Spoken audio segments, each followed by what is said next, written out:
પ્રવૃત્તિ 16.12 જેમાં આપને કહેવામાં આવ્યું છે કે વાહનોમાંથી નીકળતા વાયુઓને યુરો 1 તેમજ યુરો 2 માપન અંકો એ આની સાથે સંકળાયેલા છે અને આ શબ્દો આપણે સાંભળ્યા છે.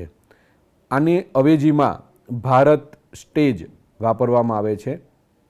તો આ બધા આંક શું દર્શાવે છે અને આ બધા આંક પ્રદૂષણના ઘટાડામાં શું મહત્ત્વના છે, શું દર્શાવે છે તેના વિશે આપણે સમજૂતી મેળવવાની છે.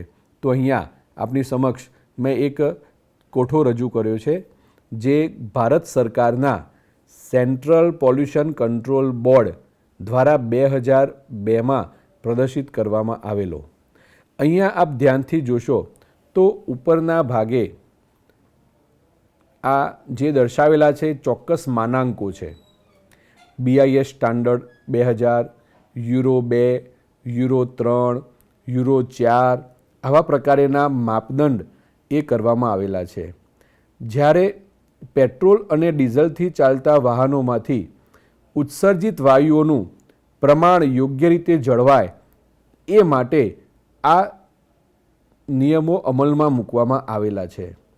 વાહનના ઉત્પાદકો આ જે આંક છે એને ધ્યાનમાં રાખીને પોતાના વાહનોમાં યોગ્ય ટેકનિકમાં તેના એન્જિનમાં ફેરફારો કરીને પ્રદૂષણ ઓછું થાય, ઝેરી વાયુઓ ઓછા નિષ્કર્ષિત થાય એવા પ્રકારના એન્જિન બનાવી શકે છે.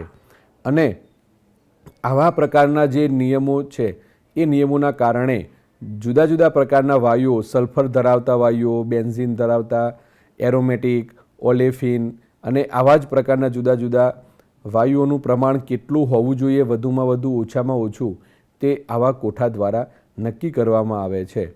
અને તેને દ્વારા એક નિશ્ચિત કરવામાં આવે છે કે વાતાવરણમાં જે પ્રદૂષિત વાયુઓનો નિકાલ થાય છે એ આ સ્ટાન્ડર્ડને આધારે જ ઓછામાં ઓછો થાય અને આ માપદંડ લાગુ કરવાથી હવાના પ્રદૂષણમાં ઘટાડો કરવાનો એક તક મળે છે.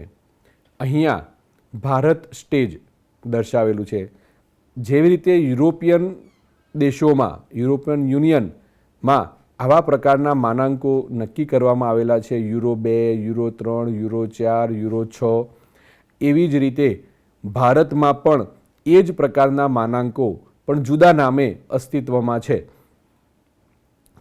2 અને 3 વ્હીલર માટેના આ માનાંકો છે જેને યુરો 2ને સમકક્ષ છે ભારત સ્ટેજ 2, યુરો 3ને સમકક્ષ છે ભારત સ્ટેજ 3, યુરો 4ને સમકક્ષ ભારત સ્ટેજ 4, યુરો 6ને સમકક્ષ ભારત સ્ટેજ 6.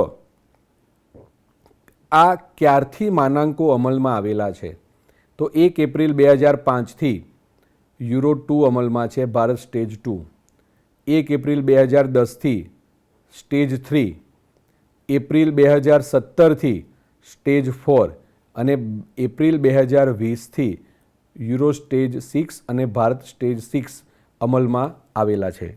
તો આ જે આવશે 2020માં આ અમલમાં આવવાના છે.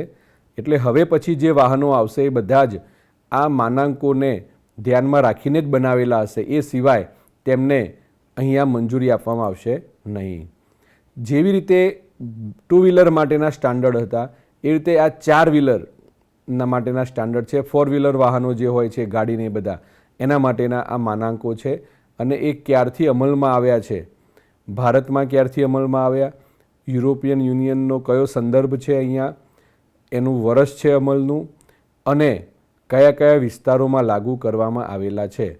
આપણા માટે ખાસ હાલના સંજોગોમાં સમજવા જેવું છે કે યુરો 4 પછી 2010માં અમલમાં મૂકવામાં આવેલો, તે ખાસ કરીને દિલ્હીની અંદર અને 11 શહેરો મુંબઈ, કલકત્તા, ચેન્નાઈ, બેંગ્લોર, હૈદરાબાદ, અમદાવાદ, પુણે, સુરત, કાનપુર, લખનઉ, શોલાપુર, જમશેદપુર અને આગ્રા આ વિસ્તારોમાં એને લાગુ કરવામાં આવેલું.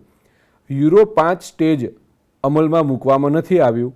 એના પછી સીધું જ ભારત સ્ટેજ 6 અથવા તો યુરો સ્ટેજ 6 એ 2020 એપ્રિલથી અમલમાં મૂકવામાં આવનાર છે. અને ખાસ અગત્યની વાત એ છે કે એ સમગ્ર દેશમાં તમામ વિસ્તારોમાં લાગુ પડશે.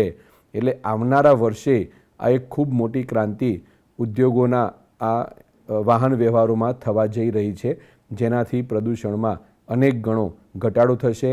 વાહન ઉત્પાદકોએ આ માપદંડોને આધારે જ વાહનો ઉત્પન્ન કરવા પડશે, એ સિવાય તેને વેચી શકાશે નહીં.